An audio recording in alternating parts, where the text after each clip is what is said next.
ആരോടും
ഞങ്ങളും ക്രൂശിക്കപ്പെട്ട ക്രിസ്തുവിനെ പ്രസംഗിക്കുന്നു. ദൈവ തിരുനാമത്തിന് മഹത്വം ഉണ്ടാകട്ടെ. നമുക്ക് വായിക്കാം ലൂക്കോസിന് ശേഷം 8-ാം അധ്യായം 22-ാം വാക്യം മുതൽ 25-ാം വാക്യം വരെ വായിക്കാം. 22 മുതൽ 25 വരെ 8-ാം അധ്യായം ലൂക്കോസ് 8-ന്റെ. ഒരു ദിവസം അവൻ ശിഷ്യന്മാരുമായി പടകിൽ കയറി നാം തടാകത്തിൻ്റെ അക്കരെ പോക എന്ന് അവരോട് പറഞ്ഞു. അവർ നീക്കി ഓടുമ്പോൾ അവൻ ഉറങ്ങിപ്പോയി. തടാകത്തിൽ ഒരു ചുഴലിക്കാറ്റ് ഉണ്ടായി. പടകിൽ വെള്ളം നിറഞ്ഞിട്ട് അവർ പ്രാണഭയത്തിലായി. അടുക്കെ ചെന്നു, നാഥ നാഥ, ഞങ്ങൾ നശിച്ചു പോകുന്നു എന്ന് പറഞ്ഞു അവനെ ഉണർത്തി. അവൻ എഴുന്നേറ്റ് കാറ്റിനെയും വെള്ളത്തിൻ്റെ കോപത്തെയും ശാസിച്ചു. അവ അമർന്ന് ശാന്തതയുണ്ടായി. പിന്നെ അവരോട്, നിങ്ങളുടെ വിശ്വാസം എവിടെയെന്ന് പറഞ്ഞു. അവരോ ഭയപ്പെട്ടു. ഇവൻ ആർ? അവൻ കാറ്റിനോടും വെള്ളത്തോടും കൽപ്പിക്കുകയും അവ അനുസരിക്കുകയും ചെയ്യുന്നു എന്ന് തമ്മിൽ പറഞ്ഞ് ആശ്ചര്യപ്പെട്ടു. നാഥ നാഥ, ഞങ്ങൾ നശിച്ചു പോകുന്നു പറഞ്ഞവനെ ഉണർത്തി. അതൊരു വലിയ വെളിവാണ്. ഞങ്ങൾ നശിച്ചു പോകുന്നു, ഈ ഒരു ചിന്ത വരണം. ഞങ്ങൾ നശിച്ചു പോകുന്നു, അതൊരു സുബോധമാണ്. ഞാൻ രക്ഷയിലല്ല, ഞാൻ നശിച്ചുകൊണ്ടിരിക്കുകയാണ്. ഈ സുബോധം അനേകരിത് അറിയുന്നില്ല. ഞങ്ങൾ നശിച്ചു പോകുന്ന അറിയുന്നില്ല. ഈ പാപത്തിൻ്റെ ഫലമായ ദുരനുഭവങ്ങളിലേക്ക് ഞാൻ പോകുന്നു പലരും അറിയുന്നില്ല. എൻ്റെ കുടുംബം മുടിഞ്ഞുകൊണ്ടിരിക്കുന്ന അറിയുന്നില്ല. എൻ്റെ തലമുറയ്ക്ക് അപകടം വരുന്ന അറിയുന്നില്ല. മക്കളും അപകടത്തിലേക്ക് പോകുന്ന അറിയുന്നില്ല. മക്കളും നിങ്ങളുടെ പിടിവിട്ട് നാശത്തിലേക്ക് പോകുന്ന നിങ്ങൾ അറിയുന്നില്ല. ഞങ്ങൾ നശിച്ചു പോകുന്നു. വേദപുസ്തകം വായിക്കുമ്പോൾ ലൂക്കോസിന് ശേഷം 15-ാം അധ്യായത്തിൽ ഒരു ചെറുപ്പക്കാരൻ പറയുന്നുണ്ട്, ഞാൻ നശിക്കുന്നു. ഞാൻ എന്തിന് നശിക്കുന്നതാണ് പറയുന്നത്. ഞാൻ എന്തിന് നശിക്കുന്നു? 15-ാം അധ്യായത്തിൽ ധൂർത്തപുത്രൻ പറയുകയാണ്, ഞാൻ നശിക്കുന്നു, ഞാൻ വിശപ്പ് കൊണ്ട് നശിച്ചു പോകുന്നു, ഞാൻ വലഞ്ഞു പോകുന്നു. അവൻ സുബോധം കിട്ടി. എനിക്ക് ഈ ജീവിതത്തിൽ നഷ്ടം വന്നുപോയി എന്ന് തിരിച്ചറിയുന്നു. അപ്പൻ്റെ വീട് വിട്ടു പോന്നു, അപ്പൻ്റെ സ്വത്ത് എടുത്തുകൊണ്ട് പോന്നു, അപ്പൻ്റെ സ്വത്ത് അനായുധമാക്കി കളഞ്ഞു, എല്ലാം ചെലവഴിച്ചു, ആകെ തകരാറിലായി. ആ ചെറുപ്പക്കാരൻ ധൂർത്തപുത്രൻ അവൻ ആ പട്ടണ പരിഷ്കാരത്തിൽ മുങ്ങി മയങ്ങി അവൻ്റെ ജീവിതം നശിപ്പിച്ചു കളഞ്ഞു. പക്ഷെ അവന് നശിക്കുകയാണെന്ന് അവൻ അറിയാൻ പാടില്ലായിരുന്നു, അവന് ബോധമില്ലായിരുന്നു, നശിക്കുകയാണെന്ന് അറിയാൻ പാടില്ലായിരുന്നു. എന്നാൽ പിന്നീട് നാം കാണുന്നു, അവൻ പിന്നീട് വിദേശത്തിലെ പ്രഭുവിൻ്റെ കീഴിൽ ചെന്ന് പന്നിയെ മേയ്ക്കും തൊഴിൽ ചെയ്തു. പന്നി തിന്നുന്ന തവിട് പോലും കിട്ടാതായി, അവന് കിട്ടിയ ആഹാരം പോരാതായി. തവിട് എടുക്കാനായിട്ട് കൈ നീട്ടി പന്നിയുടെ വായിൽ നിന്ന് തവിടും എടുക്കുമ്പോഴേക്കും പന്നിയുടെ തട്ടയേറ്റ് അവൻ്റെ കൈ മുറിഞ്ഞു. പാവം ചെറുപ്പക്കാരൻ, അപ്പൻ്റെ വീട്ടിൽ ഏറ്റവും പദവിയുറ്റ ആഠ്യത്വമുള്ള തറവാട്ടിൽ പിറന്ന് ജീവിച്ചവൻ, അവനിതാ ഇപ്പോൾ വിശപ്പ് കൊണ്ട് നശിച്ചു പോകുന്നു. അനേകരങ്ങനെയാണ് ഇന്ന്. വിശപ്പ് കൊണ്ട് നശിച്ചു പോകുന്നു, ആന്തരികമായ യാതനകൾ കൊണ്ട് നശിച്ചു പോകുന്നു. നശിക്കുന്നൊരു കൂട്ടം ജനം. ദൈവത്തിന് സ്തോത്രം. പള്ളിയുണ്ട്, ആരാധനയുണ്ട്, കുർബാനയുണ്ട്, കുമ്പസാരമുണ്ട്, എന്താ ഇല്ലാത്തത്? എല്ലാം ഉണ്ടല്ലോ. പക്ഷേ നശിച്ചുകൊണ്ടിരിക്കുകയാണ്, മനുഷ്യൻ നശിച്ചുകൊണ്ടിരിക്കുന്നു. ഞാൻ വേദനയോടെ ഓർക്കുകയാണ്, ഇന്ന് വിവിധ സഭകളിൽ അനേകം ആളുകൾ ആരാധനയ്ക്ക് കൂടുന്നുണ്ട്. ഇന്ന സഭയെന്നില്ല, എല്ലാ സഭകളിലും ആരാധനയ്ക്ക് വരുന്നു. അവർ പലരും അറിയുന്നില്ല ഞാൻ നശിക്കുന്നു എന്ന്. അവരും ചിലർ പ്രസംഗിക്കുന്നുണ്ട്. അവർ ചിലരെ തള്ളി വീഴിച്ച് രോഗസൗഖ്യമാക്കുമെന്ന് പറയുന്നുണ്ട്. പ്രിയപ്പെട്ടവരെ, ഈ മായ കാഴ്ചകളിലെല്ലാം പെട്ട ആളുകൾ, പാവപ്പെട്ടവർ, അന്ധരായി അവരൊക്കെ പിന്തുടരുന്നു. ഇന്ന് വാസ്തവത്തിൽ നശിച്ചുകൊണ്ടിരിക്കുന്ന ആരും അറിയുന്നില്ല. പലരും അഭിമാനപ്പെട്ടിരിക്കുകയാണ്, എനിക്ക് പള്ളിയുണ്ടല്ലോ, എനിക്ക് നമസ്കാരമുണ്ടല്ലോ, എനിക്ക് മലയാളത്തിൽ സുറിയാനിയിലുള്ള ഗീതങ്ങളുണ്ടല്ലോ, വളരെ ധന്യമായ പ്രമ്യൂനുകളും സദറകളും ഉണ്ടല്ലോ, എന്തിനാ കുറവ്? എനിക്ക് ഞങ്ങളുടെ പള്ളിയിൽ സുവിശേഷ പ്രസംഗമുണ്ടല്ലോ, സുവിശേഷ യോഗമുണ്ടല്ലോ. പ്രിയപ്പെട്ടവരെ, ആരും അറിയുന്നില്ല, നാശം ആരും അറിയുന്നില്ല. ദൈവത്തിന് സ്തോത്രം. നശിച്ചുകൊണ്ടിരിക്കുന്നു. നാഥ ഞങ്ങൾ നശിച്ചു പോകുന്നു എന്ന് പറഞ്ഞ് അവർ യേശുവിനെ ഉണർത്തി. ഇന്ന് നിങ്ങൾ ഈ വചനം കേൾക്കുമ്പോൾ ഹൃദയത്തിലുണ്ടാകേണ്ട ഒരു ചിന്ത അതാണ്: കർത്താവേ, ഞാൻ നശിച്ചുകൊണ്ടിരിക്കുന്നല്ലോ, എൻ്റെ തലമുറ മുടിഞ്ഞുകൊണ്ടിരിക്കുന്നല്ലോ, എൻ്റെ മക്കളും തകർന്നുകൊണ്ടിരിക്കുന്നല്ലോ, ഭാവികാല തലമുറയെക്കുറിച്ചുള്ളതായ പ്രതീക്ഷകൾ നശിച്ചു പോയിരിക്കുന്നല്ലോ. എൻ്റെ കർത്താവേ, ഇന്ന് ആഹാരത്തിന് വകയുണ്ട്, ശരി, ഇന്ന് കിടപ്പാടമുണ്ട്, നല്ലത്, ഇന്ന് ഊണിന് അരിയുണ്ട്, ഉടുക്കാൻ വസ്ത്രമുണ്ട്, അതും ശരി, ഇന്ന് വിദ്യാഭ്യാസമുണ്ട്, ജോലിയുണ്ട്, വരുമാനമുണ്ട്. പക്ഷേ ഞാൻ നശിച്ചു പോകുമെന്ന് പറയാൻ അതിനുള്ളതായ സുബോധം കിട്ടിയിട്ടില്ല. ഞാൻ നശിച്ചു പോകുന്നു, ഞാൻ നശിക്കുന്നു, എൻ്റെ മക്കൾ നശിക്കുന്നു, എൻ്റെ തലമുറ നശിക്കുന്നു. ദൈവത്തിന് സ്തോത്രം. നിങ്ങൾ ശ്രദ്ധിച്ചിട്ടുണ്ടോ?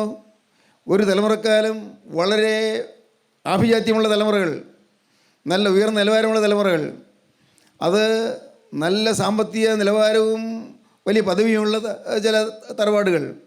പക്ഷേ ഒരു തലമുറക്കാലം കഴിയുമ്പോഴേക്കും അങ്ങ് എല്ലാം നശിച്ചുകൊണ്ടിരിക്കുന്നു. ദൈവത്തിന് സ്തോത്രം. ഒരാളിൻ്റെ അടുക്കൽ വന്നു. അദ്ദേഹം പറഞ്ഞു, സാറേ, എനിക്ക് എൻ്റെ അപ്പൻ്റെ കാലത്ത് വലിയ ജന്മിമാരായിരുന്നു. പറഞ്ഞു കേട്ടിട്ടുണ്ട്, എനിക്ക് ഓർമ്മയില്ല, പറഞ്ഞു കേട്ടിട്ടുണ്ട്. എൻ്റെ അപ്പൻ വലിയൊരു ഭൂവുടമയായിരുന്നു. അദ്ദേഹത്തോട് എതിർത്തുന്നാലും മിണ്ടാൻ ധൈര്യപ്പെടുമായിരുന്നില്ല. അന്ന് ജോലിക്കാരെല്ലാം ആ വീട്ടിൽ, ഞങ്ങളുടെ വീട്ടിലെ അപ്പൻ്റെ വീട്ടിലെ വേലക്കാർ, അവർ വേറെ എങ്ങും ജോലിക്ക് പോവുകയില്ല, ഇവിടെ ഞങ്ങളുടെ തന്നെ ഒരു അടിമകളെ പോലെയാണ്. അദ്ദേഹം പറയുമായിരുന്നു, സാറേ, പക്ഷേ എൻ്റെ അപ്പൻ്റെ കാലം കഴിഞ്ഞപ്പോഴേക്കും ഞങ്ങൾ വളരെ ക്ഷയിച്ചു. എങ്ങനെയാണെന്ന് അറിഞ്ഞുകൂടാ, വളരെ കുറഞ്ഞുപോയി. എന്താണെന്ന് അറിഞ്ഞുകൂടാ. പിന്നെ എൻ്റെ കാലമായപ്പോഴേക്കും കഞ്ഞി കുടിക്കാൻ മാർഗമുണ്ടെന്നേ ഉള്ളൂ. ഞങ്ങൾ നാട്ടിൽ വളരെ ക്ഷീണിച്ചിരിക്കുന്നു. ദൈവത്തിന് സ്തോത്രം. സാറേ, എന്താണെന്നുണ്ടോ ഇങ്ങനെ ഞങ്ങൾക്കിങ്ങനെ അടിക്കടി താഴ്ച വരാൻ? ഞാൻ പറഞ്ഞു, നിങ്ങളുടെ വീട്ടിൽ എന്തെങ്കിലും ശാപങ്ങൾ കാണും. ഞാൻ ചോദിച്ചു, നിങ്ങളുടെ വീട്ടിൽ ആരെങ്കിലും ആത്മഹത്യ ചെയ്തിട്ടുണ്ടോ? കൊലപാതകം വല്ലതും നടന്നിട്ടുണ്ടോ? പാവപ്പെട്ട സ്ത്രീകളെ അവമാനിക്കുകയോ നശിപ്പിക്കുകയോ ചെയ്തിട്ടുണ്ടോ? എന്തെങ്കിലും നിങ്ങൾക്ക് ഓർമ്മയുണ്ടോ? അദ്ദേഹം പറഞ്ഞു, സാറേ, ഉണ്ട്, ഓർമ്മയുണ്ട്.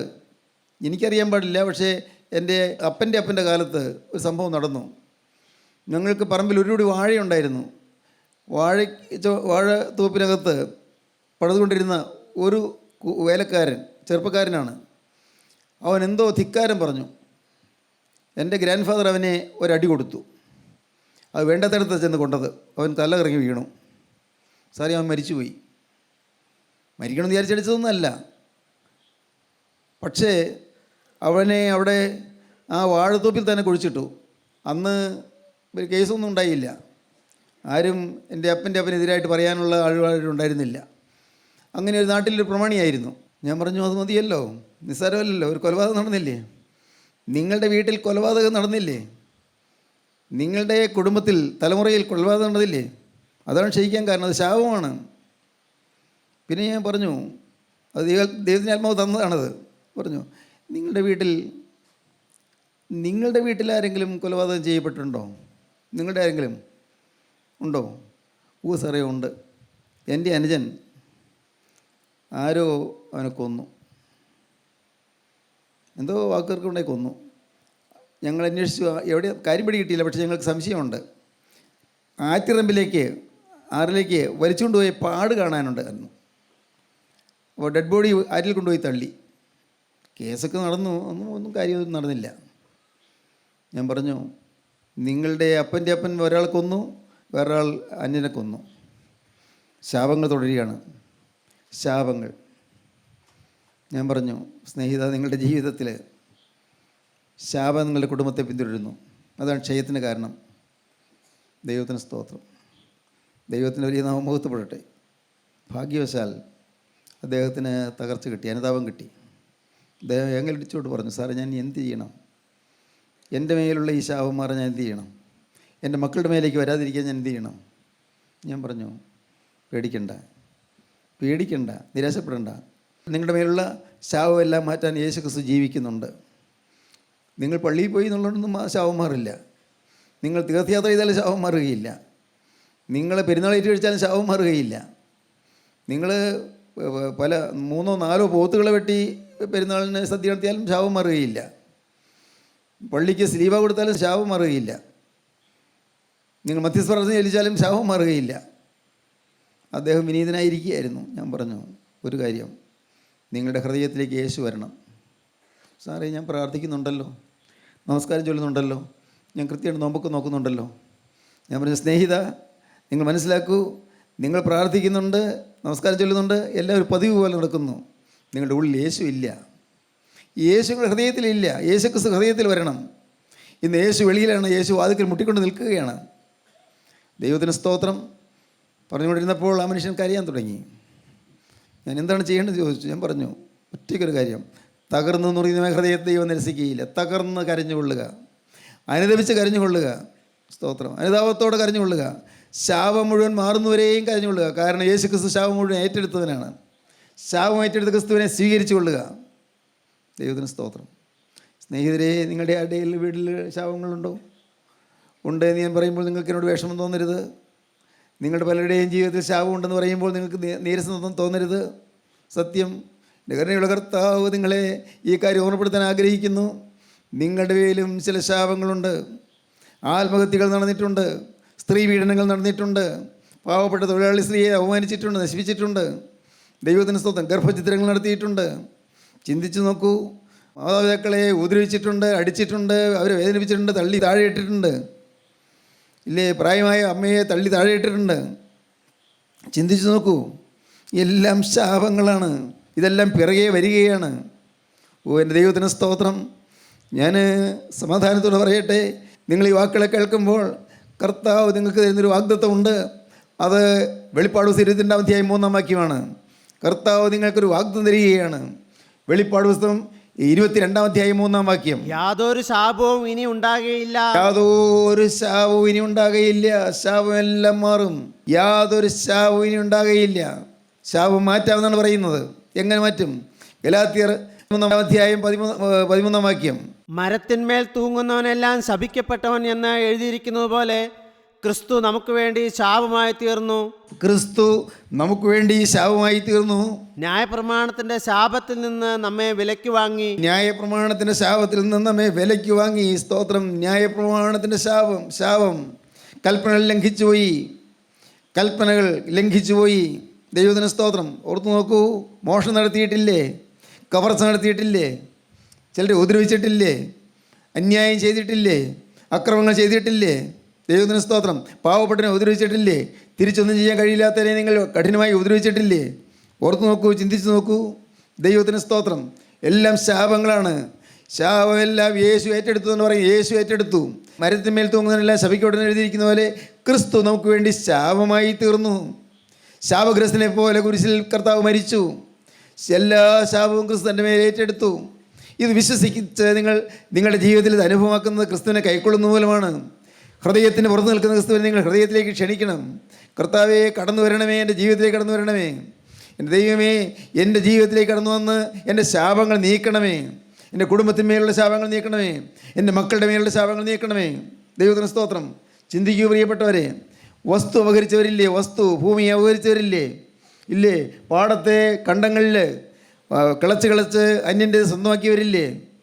പാവപ്പെട്ടനെ ഉപദ്രവിച്ച് അവൻ്റെ സ്വത്ത് കൈവശമാക്കിയവരില്ലേ? പ്രിയപ്പെട്ടവർ, ചിന്തിച്ച് നോക്കൂ, എന്തെല്ലാം അക്രമങ്ങളാണ് നടന്നത്. ഓരോന്നോരോന്ന് ഓർക്കുമ്പോൾ എവിടെ കൊണ്ട് തീർക്കും നിങ്ങൾ? എല്ലാം വെളിപ്പെടുന്നൊരു ദിവസമില്ലേ? ഒരു ദിവസം ഉണ്ടല്ലോ, എല്ലാം വെളിപ്പെടും. അന്ന് ഒന്നും പറഞ്ഞിരിക്കുന്നില്ല. ഇന്ന് ആളുകൾക്ക് അറിഞ്ഞുകൂടാ. സ്വന്തം ഭർത്താവിന് അറിഞ്ഞുകൂടാ, അല്ലെങ്കിൽ സ്വന്തം ഭാര്യയ്ക്ക് അറിഞ്ഞുകൂടാ.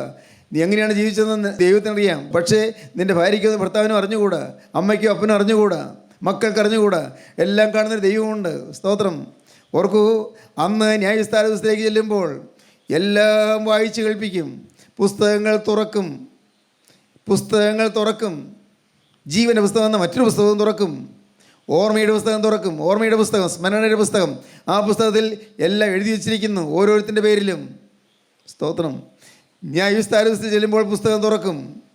അതുവരെ ആ പുസ്തകം തുറക്കാതിരിക്കുകയാണ്. അന്ന് പുസ്തകം തുറക്കും. ഞാനും നിങ്ങളും പ്രിയപ്പെട്ടവരെ, ഞാൻ ഭയത്തോടെ പറയട്ടെ, നാം മരണം കഴിഞ്ഞ് ഒരു ന്യായവിസ്താരത്തിലേക്ക് ചെല്ലും. ഒരിക്കൽ മരിക്കുകയും പിന്നെ ന്യായവിധിയും. വേദപുസ്തകം അങ്ങനെയാണ് പറയുന്നത്. ഒരിക്കൽ മരിക്കുകയും പിന്നെ ന്യായവിധിയും മനുഷ്യർക്ക് ശേഷിച്ചിരിക്കുന്നു. മരണം, അതിനുശേഷം ന്യായവിധി. ഇന്ന് ആൾക്ക് അറിഞ്ഞുകൂടാ നമ്മുടെ ജീവിതം എന്താണെന്ന്. നല്ലത് ആളുകൾ പറയുന്നുണ്ടാകും, എന്തോ ഒരു മനോഗുണമുള്ള മനുഷ്യനാണ്, എന്തൊരു ഉപകാരിയായ മനുഷ്യനാണെന്നൊക്കെ പറയും. പക്ഷേ ദൈവം തമ്പുരാൻ കാണുന്നത് എങ്ങനെയാണ്? നിൻ്റെ ജീവിതത്തിലെ പാവങ്ങൾ കർത്താവ് കാണുന്നു. ദൈവം എല്ലാം അറിയുന്നു. സങ്കീർത്തനം 139 സങ്കീർത്തനം 1-ാം വാക്യം വായിക്കുമ്പോൾ കാണാം, ദൈവത്തെ മറയ്ക്കാൻ സാധ്യമല്ല. എല്ലാം എഴുതി വെച്ചിരിക്കുന്നു. എല്ലാം എഴുതി വയ്ക്കും. എല്ലാം ഒരിക്കലും മായാത്തതിൽ എഴുതി വെച്ചിരിക്കുന്നു. ഓർമ്മയുടെ പുസ്തകത്തിൽ എഴുതി വെച്ചിരിക്കുന്നതെല്ലാം മാഞ്ഞു പോകണമെങ്കിൽ ഇന്ന് ക്രിസ്തുവിൻ്റെ രക്തം വന്ന് അവിടെ പൊതിയണം. അത് മാഞ്ഞു പോയിക്കൊള്ളും. പാപത്തിൻ്റെ, അകൃത്യത്തിൻ്റെ എല്ലാ രേഖകളും എല്ലാം മാഞ്ഞു പോയിക്കൊള്ളും. എങ്ങനെ? ക്രിസ്തുവിൻ്റെ രക്തം വന്ന് മുടിയാൽ മതി. വായിക്കാം. എല്ലാം ദൈവം അറിയുന്നു. യഹോവേ, നീ എന്നെ ശോധന ചെയ്ത് അറിഞ്ഞിരിക്കുന്നു. യഹോവേ, നീ എന്നെ ശോധന ചെയ്ത് അറിഞ്ഞിരിക്കുന്നു. ഞാൻ ഇരിക്കുന്നതും എഴുന്നേൽക്കുന്നതും നീ അറിയുന്നു. നീ അറിയുന്നു. എന്റെ നിരൂപണം നീ ദൂരത്തു നിന്ന് ഗ്രഹിക്കുന്നു. എന്റെ നടപ്പും കിടപ്പും നീ ശോധന ചെയ്യുന്നു. എന്റെ വഴികളൊക്കെയും നിനക്ക് മനസ്സിലായിരിക്കുന്നു. യഹോവേ, നീ മുഴുവനും അറിയാതെ ഒരു വാക്കും എന്റെ നാവിന്മേലില്ല. നീ മുമ്പും പിമ്പും എന്നെ അടച്ച് നിന്റെ കൈ എന്റെ മേൽ വച്ചിരിക്കുന്നു. ഈ പരിജ്ഞാനം എനിക്ക് അത്യത്ഭുതമാകുന്നു. അത് എനിക്ക് ഗ്രഹിച്ചുകൂടാതോണം ഉന്നതമായിരിക്കുന്നു. ഗ്രഹിക്കാൻ പറ്റുന്നില്ല. നീ എല്ലാം അറിയുന്നുള്ളത് എനിക്ക് ഗ്രഹിക്കാൻ പറ്റുന്നില്ല. നിന്റെ ആത്മാവിനെ ഒളിച്ച് ഞാൻ എവിടേക്ക് പോകും? കർത്താവേ, നിന്നെ ഒളിച്ച് ഞാൻ എവിടെ പോകാനാണ്? ഞാൻ എവിടേക്ക് പോകും? തിരുസന്നിധി വിട്ട് ഞാൻ എവിടേക്ക് ഓടും? ഞാൻ സ്വർഗത്തിൽ കയറിയാൽ നീ അവിടെയുണ്ട്. പാതാളത്തിൽ എന്റെ കിടക്ക് വിരിച്ചാൽ നീ അവിടെയുണ്ട്. ഞാൻ ഉഷസിൻ ചിറക് ധരിച്ച് സമുദ്രത്തിന്റെ അറ്റത്ത് എന്ന് പാർത്താൽ അവിടെ നിന്റെ കൈ എന്നെ നടത്തും. ദൂരെ പോയാലും സമുദ്രത്തെ അറ്റത്ത് എന്ന് പാർത്താലും അവിടെ നിന്റെ കൈ എന്നെ നടത്തും. നിന്റെ വലം കൈ എന്നെ പിടിക്കും. ഇരുട്ട് എന്നെ മൂടിക്കളയട്ടെ വിചാരിച്ചാലും ഇരുട്ട് എന്നെ മൂടിക്കളയുകയില്ല. എല്ലാം നിനക്ക് മറവായിരിക്കുന്നില്ല, എല്ലാം നിനക്ക് വെളിവായിരിക്കും. ഇരുട്ടെന്നെ മൂടിക്കളയട്ടെ. വെളിച്ചം എന്റെ ചുറ്റും രാത്രിയായി തീരട്ടെ എന്ന് ഞാൻ പറഞ്ഞാൽ ഇരുട്ട് പോലും നിനക്ക് മറവായിരിക്കുകയില്ല. രാത്രി പകൽ പോലെ പ്രകാശിക്കും. ഇരുട്ടും വെളിച്ചവും നിനക്ക് ഒരുപോലെ തന്നെ. പ്രിയപ്പെട്ടവരെ, ഓർക്കുക, എല്ലാം ഏത് ഇരുട്ടിലും ചെയ്തതും എല്ലാം വെളിപ്പെടും. അശുദ്ധിയോട് യാത്ര പറയണം. എല്ലാ തിന്മയോട് യാത്ര പറയണം. ശാപങ്ങളെല്ലാം മാറ്റുന്ന ക്രിസ്തുവിനെ സ്വീകരിക്കണം. രക്ഷകനെ ഉള്ളത്തിലേക്ക് കൈക്കൊള്ളണം. അപ്പോൾ ഞാൻ സ്വർഗത്തോടും നിന്നോടും പാവം ചെയ്തു പോയി, നിൻ്റെ മകനെന്ന പേര് ഞാൻ യോഗ്യനല്ല, നിൻ്റെ കൂലിക്കാൽ ഒരുത്തിനെ പിന്നെ ആക്കണമേ എന്ന് പറഞ്ഞുകൊണ്ട് നശിച്ചുകൊണ്ടിരുന്നവൻ ഓടിച്ചെന്ന് യേശുവിൻ്റെ നിത്യപിതാവിൻ്റെ സന്നിധിയിൽ വന്ന് വീണു. പിതാവിൻ്റെ അരികിലേക്ക് വന്നു. അപ്പോൾ ഞാൻ നിന്നോട് സ്വർഗത്തോടും പാപം ചെയ്തു പോയി എന്ന് പറഞ്ഞു.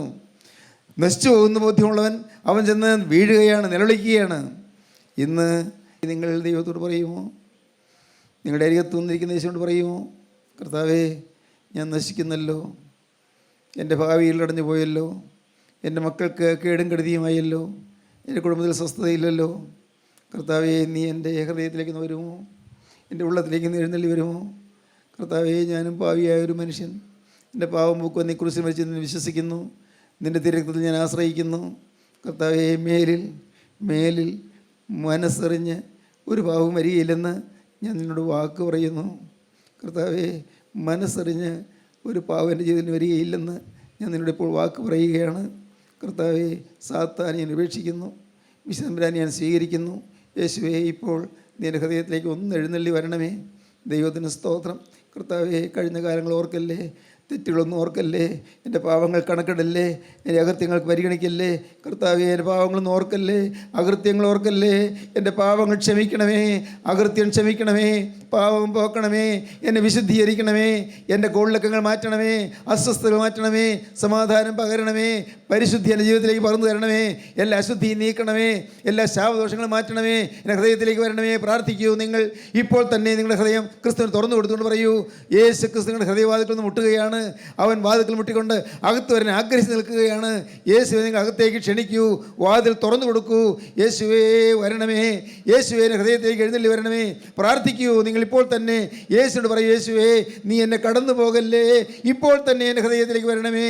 ഈ നിമിഷം തന്നെ ഞാനിതാ എന്നെ നിനക്കായി ഞാൻ സമർപ്പിക്കുന്നു. കർത്താവേ, എന്നേക്കുമായി സമർപ്പിക്കുന്നു. മരണത്തോളം എൻ്റെ ജീവിതം ഞാൻ സമർപ്പിക്കുന്നു. ഇനി മുതൽ ഞാൻ നിൻ്റെ സ്വന്തമായിരിക്കും. യേശുവേ, ഞാൻ നിൻ്റെ വകയായിരിക്കും, നിൻ്റെ സ്വന്തമായിരിക്കും. നീ എൻ്റെ സ്വന്തമായിരിക്കും, ഞാൻ നിൻ്റെ സ്വന്തമായിരിക്കും. യേശുവേ, ഇപ്പോൾ എന്നോട് മനസ്സലിയണമേ. നിങ്ങൾക്ക് പ്രാർത്ഥിക്കാൻ തോന്നുന്നുണ്ടോ? നിങ്ങളുടെ തലകളെ നിങ്ങൾക്ക് വണക്കാം, കണ്ണുകളെ നിങ്ങൾക്ക് അടയ്ക്കാം. ശാപങ്ങൾ മാറ്റുന്ന ക്രിസ്തു നിങ്ങളുടെ ജീവിതത്തിലേക്ക് വരട്ടെ. കൊടുങ്കാരനെ ശാന്തമാക്കുന്ന ക്രിസ്തു ജീവിതത്തിലേക്ക് വരട്ടെ. കോളിളക്കങ്ങളെല്ലാം ശാന്തമാക്കുന്ന ക്രിസ്തു ഉള്ളത്തിലേക്ക് വരട്ടെ. സമാധാനം തരുന്ന ക്രിസ്തു ജീവിതത്തിലേക്ക് എഴുന്നള്ളി വന്ന് അനുഗ്രഹിക്കട്ടെ. Hallelujah, hallelujah. അനുഗ്രഹം പകരുകയാണ്, സ്വർഗ്ഗ സന്തോഷം ഇറങ്ങുകയാണ്, ആത്മാക്കൾ രക്ഷപ്പെടുകയാണ്, പാപികൾ മാനസാന്തരപ്പെടുകയാണ്. യേശു ക്രിസ്തു അത്ഭുതം പ്രവർത്തിക്കുകയാണ്, നശിച്ചു പോകുന്നവരെ രക്ഷിക്കുകയാണ്. Hallelujah, hallelujah, hallelujah, hallelujah. നിങ്ങൾക്ക് ഈ അനുഭവം വേണമോ? എങ്കിൽ നിങ്ങൾ ഏറ്റു പറയുക, യേശുവിനോട് പറയുക, ഞാൻ പറഞ്ഞു തരാം. നിങ്ങൾ ഏറ്റു പറയുക, യേശുവേ, ഇന്നു മുതൽ ഞാനൊരു പുതിയ സൃഷ്ടി. എന്റെ യേശുവേ, ഇന്നു മുതൽ നിന്റെ വക. എന്റെ യേശുവേ, ഇന്നു മുതൽ നിന്റെ സ്വന്തം. രാജ്യത്വം പ്രാപിച്ചു വരുമ്പോൾ നീ ഓർത്തുകൊള്ളണമേ. രാജ്യത്വം പ്രാപിച്ചു വരുമ്പോൾ നീ ഓർത്തുകൊള്ളണമേ. രാജ്യത്വം പ്രാപിച്ചു വരുമ്പോൾ ഓർത്തുകൊള്ളണമേ. ഹല്ലേലൂയ. അങ്ങനെ പറഞ്ഞവർ മാത്രം കരങ്ങൾ ഉയർത്തുകയും ഞാൻ നിങ്ങൾക്ക് വേണ്ടി പ്രാർത്ഥിക്കുകയാണ്. Hallelujah, hallelujah. നിങ്ങളെ തന്നെ കണ്ടാൽ മതി. യേശുവിന്റെ കരങ്ങളിലേക്ക് നിങ്ങളുടെ കൈ വെച്ച് കൊടുത്താൽ മതി. യേശു കരം നീട്ടുന്നുണ്ട്. കൈകൾ യേശുവിന്റെ കരങ്ങളിലേക്ക് വെച്ച് കൊടുക്കൂ. ആണിപ്പാടുള്ള കരത്തിലേക്ക് നിങ്ങളുടെ ഈ കരം വെച്ച് കൊടുക്കൂ. യേശുവിന്റെ കരത്തിൽ പിടിച്ചുകൊണ്ട് യേശുവിനോട് നിങ്ങൾ പറയൂ, യേശുവേ, ഇന്നു മുതൽ ഞാൻ നിന്റെ വക. അത് പറഞ്ഞുകൊണ്ട് നിങ്ങൾ ദൈവത്തെ സ്തുതിക്കാൻ തുടങ്ങുവീൻ. Hallelujah, hallelujah, hallelujah, hallelujah. നാം അട്ടഹസിച്ച് പറയണം, പിതാവ് പുത്രനും പരിശുദ്ധ റൂഹായുമായവൻ വന്ദിക്കപ്പെട്ടവനും സ്തുതിക്കപ്പെട്ടവനുമാകുന്നു, ആദ്യം മുതൽ തലമുറ വരെയും തനിക്ക് സ്തുതി. Hallelujah, hallelujah, hallelujah. കാരുണ്യവാനായ ഞങ്ങളുടെ സ്വർഗീയ പിതാവേ, ഈ അനുഗ്രഹ നിമിഷങ്ങൾക്കായി സ്തോത്രം. ശാപം മാറ്റുന്ന കൃപകൾക്കായി സ്തോത്രം. കൊടുങ്കാറ്റ് നടക്കുന്ന കൃപകൾക്കായി സ്തോത്രം. ഞങ്ങളുടെ ജീവിതത്തിലെ കടലോളങ്ങളെല്ലാം മാറ്റി ഞങ്ങൾക്ക് ശാന്ത തരുന്നതിനായി സ്തോത്രം. എല്ലാവരെയും അനുഗ്രഹിക്കണമേ. തീരുമാനമെടുത്തവരുടെ മേൽ തർക്കരം വെച്ച് അനുഗ്രഹിച്ച് വാഴ്ത്തി വിശുദ്ധീകരിക്കണമേ. അവിടെ രണ്ടാമത്തെ വരയിൽ പറന്നു വരുന്ന വിശുദ്ധമായ നിലനിൽപ്പാൻ എല്ലാവരെയും യോഗ്യരാക്കി തീർക്കണമേ. തിരുനാമം ഈ ഭൂമിയിൽ മഹത്വപ്പെടുത്തണമേ. യേശു ക്രിസ്തുവിൻ്റെ രാജകീയ നാമത്തിൽ പ്രാർത്ഥിക്കുന്ന കൃപയോടെ കേൾക്കണമേ. ആമീൻ. ഹല്ലേലൂയ.